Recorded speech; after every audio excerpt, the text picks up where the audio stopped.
Hi, everybody. Dan Illman, Mike Beer. The feature race at Churchill Downs on Saturday is the Grade 3 Louisville Stakes. We're going 1.5 miles on the turf. It's carded as race number 11. Let's take a peek at this field. The favorite in this race, and deservedly so, Mike, is Arklow, the winner of the Joe Hirsch Turf Classic last year, a legitimate Grade 1 runner, 8-5 on the morning line. And again, he's the horse to beat for Brad Cox. Yeah, I mean, he really is. He's got the credentials to be a pretty substantial favorite in this race. He's off a little bit of a layoff here, so we'll see if that affects him. But if he shows up with his good race, he's just, he's supposed to be pretty hard for this field to beat.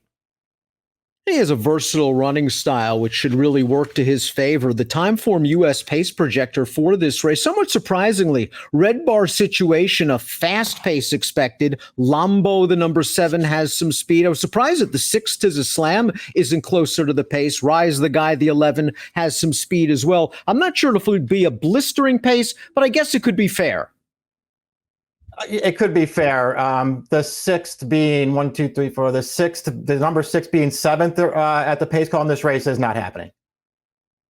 The number 1, Perfect Tapatino, a horse lacking pace data because he has been based his entire career overseas. Well, I'm expecting him to be last or near the back of the pack early. He's trained by Roger Attfield. He's making his first start off the layoff, and they tried him last time in a stakes race. It was really the first time they actually tested this horse. He failed the test. He was beaten 18 lengths. It looks like he might just be in a little steep.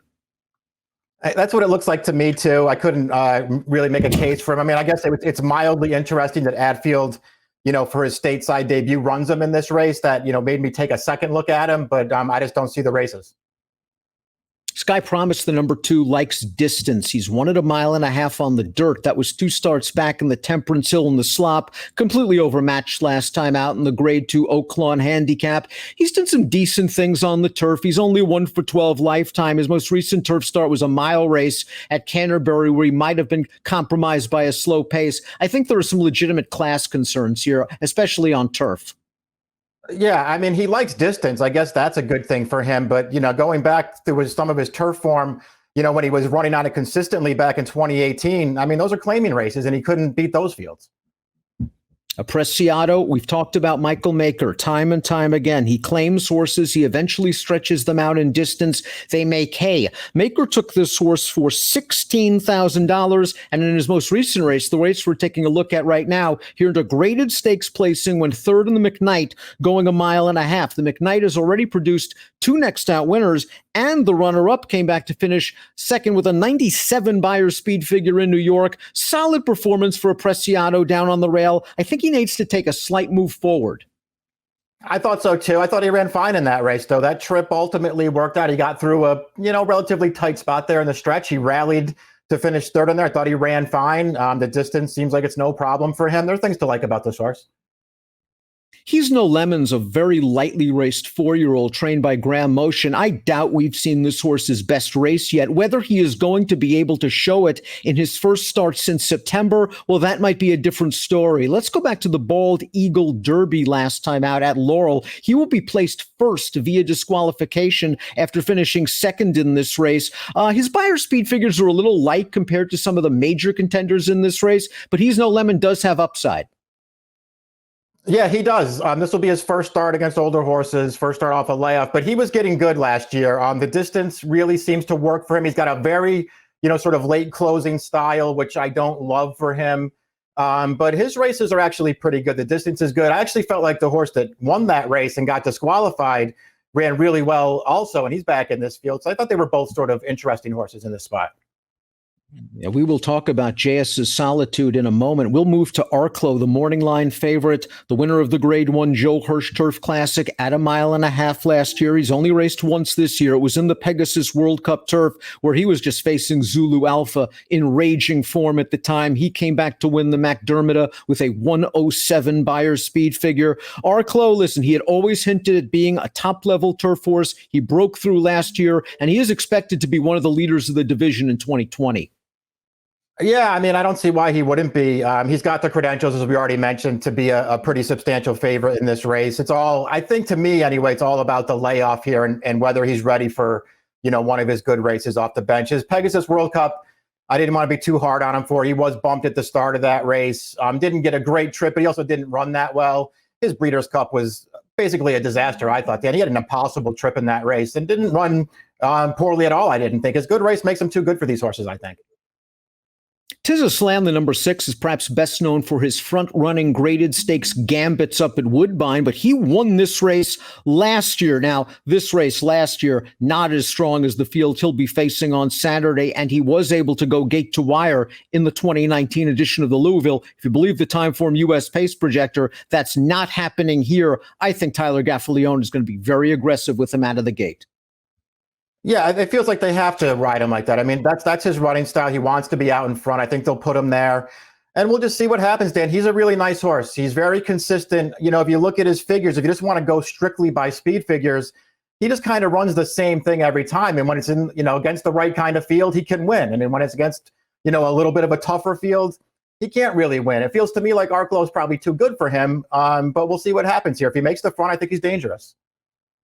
So many questions for the 7 Lambo to answer, but at least you get a price if you keep the faith. He's 30-1 on the morning line, and he did win the Grade 2 Bob Lewis as a 3-year-old on dirt. But a 1.5 miles, turf, these are big, big questions for him to answer against horses the caliber of Arklow, Admission Office, Slam, etc. Yeah, I like Lambo as a horse. I just can't see him winning this race.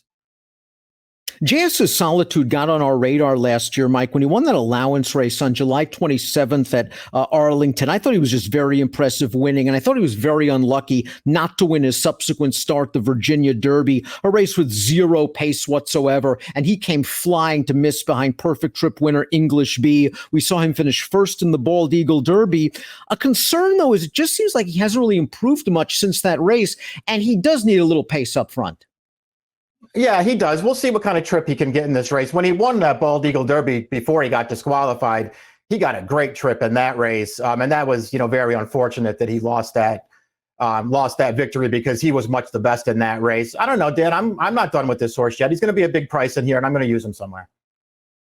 Golden Dragon, I guess, can be close up to the pace, and I guess you could make an excuse for his most recent start. That was down at Gulfstream, a race where Noble Indy just was able to walk the first half mile on the lead, and Golden Dragon was in chase mode. And you give Noble Indy that kind of trip over that turf course, he's going to be very tough to run down.